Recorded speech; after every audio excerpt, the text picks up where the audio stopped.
कितना अच्छा खाना बनाते हैं, ये तो सिर्फ आपके नियर और डियर वंस ही जानते हैं। तो आज मैं आपके साथ एक ऐसी रेसिपी शेयर करूंगी which is extremely close to my heart and my kids favourite too. Hi everyone, this is Priyanka signing in from Lagos. Let's make Mediterranean pasta in Lagos style.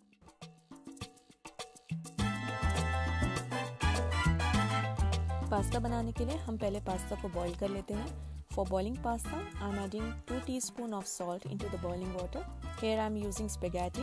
If you want penne, you can use that too. जब तक हमारा pasta boil हो रहा है, इतनी देर में हम vegetables cut कर लेते हैं।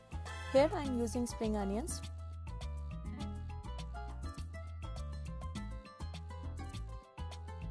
Then I'm using grape tomatoes, which are good source of fiber. These tomatoes are sweet in taste. You can use cherry tomatoes also. अगर आपको ये दोनों तरह के टमाटर नहीं मिलते, then you can use ordinary tomatoes. Make sure tomatoes should be sweet in taste. खट्टे टमाटर को नहीं यूज करना है। गार्लिक को भी फाइनली चॉप कर लीजिए।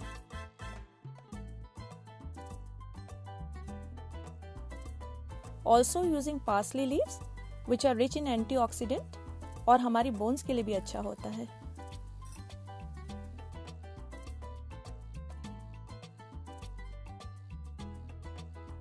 वेजिटेबल की तैयारी के बाद अब हम सॉस की तैयारी कर लेते हैं। So first we drizzle some oil in the skillet and add garlic into it. Then we slowly roast the garlic but don't burn the oil. आप चाहें तो ये अब बाद में गार्लिक को रिमूव भी कर सकते हैं और you can leave it inside, is entirely up to you. Garlic के बाद मैंने यहाँ पर डिल लीव्स लिया है, तो डिल को ऐड कीजिए। It is also an important antioxidant that help your body to resist infection. तो डिल का टेस्ट भी बहुत अच्छा होता है। यहाँ पर पार्सली लिया है। पार्सले के बाद मैंने यहाँ पर बेसिल लीफ को लिया है। तो BECIL again is good for digestion. Keepers use किया है। Keepers is actually required for Mediterranean food, तो यहाँ पर इसलिए मैंने केपर्स का यूज किया है। इन सारे हर्ब्स को आप धीरे धीरे रोस्ट कीजिए। बिल्कुल लो फ्लेम पे आपको रोस्ट करना है, ऑयल को बर्न नहीं करना है। मैं यहाँ पर लेमन जेस्ट का यूज़ कर रही हूँ, तो जब भी आप लेमन का जेस्ट निकालें तो इसका येलो पार्ट ही निकले, इसका वाइट पार्ट नहीं आना चाहिए, नहीं तो इससे इसका टेस्ट बिटर हो जाता है। इन सारे हर्ब्स को आपको 7 से 8 मिनट तक लो फ्लेम पे ही रोस्ट करना है। Now I am adding spring onions into it. Pasta is a very simple and quick recipe, मगर यहाँ पर जो इम्पोर्टेंट पॉइंट जो कंसिडर करने वाला है वो ये है इसका बॉइलिंग प्रोसेस।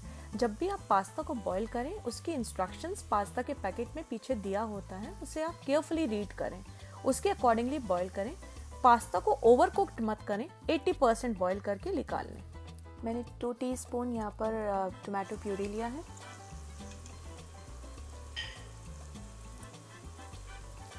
टोमेटो प्यूरी को ऐड करने के बाद मैंने सॉस की कंसिस्टेंसी को एडजस्ट करने के लिए यहाँ पर वेजिटेबल स्टॉक लिया है।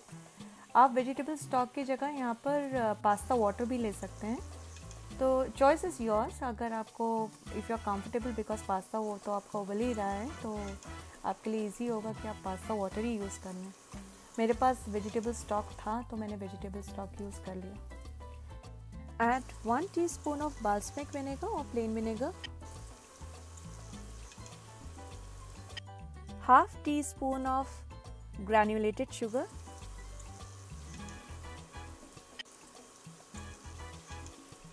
यहाँ पर मैंने 2 टीस्पून ऑफ टोमेटो सॉस का ऐड किया है। After this add tomatoes. आपको यहाँ पर टोमेटो को ओवरकुक नहीं करना है।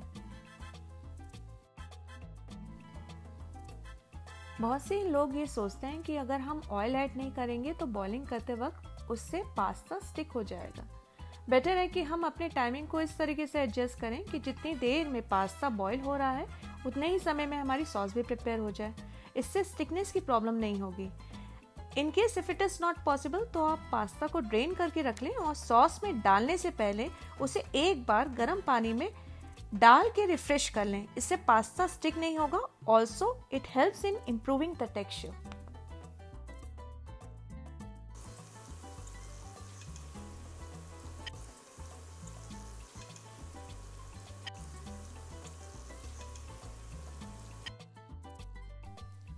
Now add pasta into the sauce.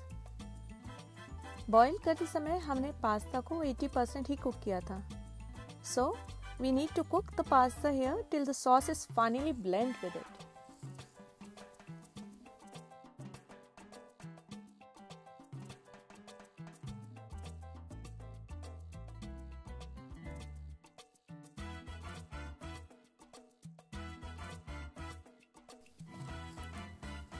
I'm using Parmesan cheese here. Parmesan cheese is a good source of protein and fat. जितनी भी हार्डर चीज़ होती है उनके प्रोटीन कंटेंट काफ़ी हाई होते हैं और फैट कंटेंट लो होते हैं. So that is the reason why I'm using Parmesan cheese here. Add paprika powder.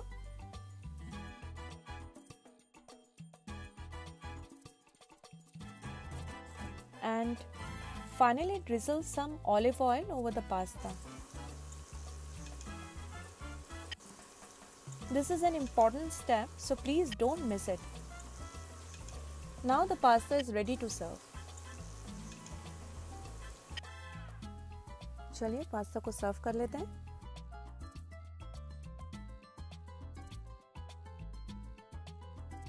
For serving, I'm using Parmesan cheese and on top of it using goat cheese. Finally, decorate this pasta with a sprig of parsley. I hope you will like this recipe. So enjoy your day with this lovely pasta and share your experience with us. Till then, bye and happy cooking!